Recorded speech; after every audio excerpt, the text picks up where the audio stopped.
বিএনপির অভ্যন্তরীণ দ্বিচারিতা নিয়ে ফেসবুকে বিস্ফোরক মন্তব্য করেছেন নিউ ইয়র্ক প্রবাসী বাংলাদেশি তরুণী ফাতেমা নাজনীন প্রিসিলা। তিনি সরাসরি প্রশ্ন ছুড়ে দিয়েছেন, ফজলুর রহমান স্যার কিংবা রুমিন ফারহানার তখন কোনো প্রতিবাদ ছিল না, আজ তারা আদর্শের মুখোশ পরে রাজপথে কেন?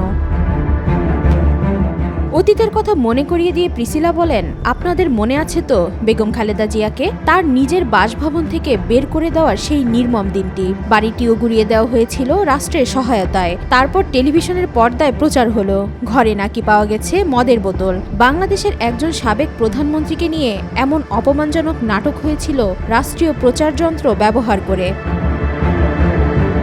বেগম খালেদা জিয়াকে নিয়ে বলা হাসিনার কটূক্তিগুলো উল্লেখ করে তিনি বলেন, বেগম খালেদা জিয়াকে নিয়ে হাসিনা এমন কোনো নোংরা কথা নাই যা বলেননি। শেখ হাসিনা তখন মন্তব্য করেছিলেন, খালেদা জিয়াকে টুপ করে পদ্মায় ফেলে দেওয়া উচিত। একজন ৭০ ঊর্ধ্ব রাজনৈতিক নেত্রী যিনি তখনও একটি দলের নেতৃত্ব দিচ্ছিলেন, তাকে নিয়ে প্রকাশ্যে এমন মন্তব্য। হ্যাঁ, এটা এই দেশেই হয়েছিল। বিদেশে চিকিৎসা নিতে চাইলেও সুযোগ দেওয়া হয়নি। একজন মায়ের এক ছেলে মারা গেল, আরেক ছেলে প্রায় ১৭ বছর ধরে নির্বাসিত।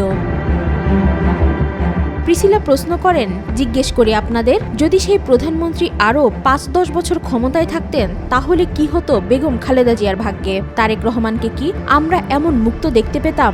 অভিযোগ তো এমন, উনি বলেছিলেন, সাহস থাকলে দেশে আয়। তাহলে কি আজকে এই নিঃসঙ্গ রাজনীতিবিদদের কেউ আর থাকতেন?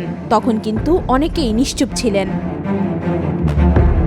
ফজলুর রহমান ও রুমিন ফারহানার কাছে প্রশ্ন রেখে প্রিসিলা বলেন, ফজলুর রহমান স্যার কিংবা রুমিন ফারহানা ম্যাডামের মুখে তখন কোনো প্রতিবাদ ছিল না, আজ তারাই রাজপথে আদর্শ আওড়ান।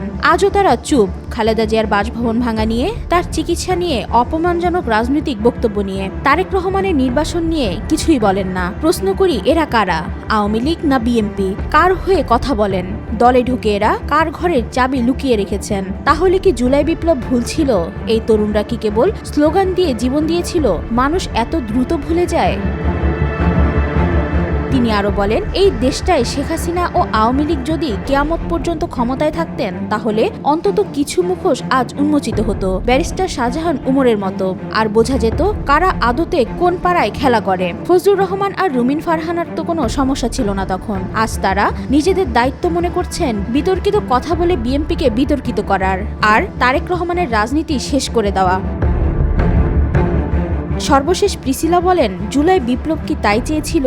এই বয়স্ক নিঃসঙ্গ শয়তানগুলোর মুখ বন্ধ করার ক্ষমতা বোধ হয় এই দলের কারণেই। কিভাবে একটা জনপ্রিয় দলকে মাতাল নিঃসঙ্গ কিছু মানুষ অজনপ্রিয় করতে কাজ করে যাচ্ছে।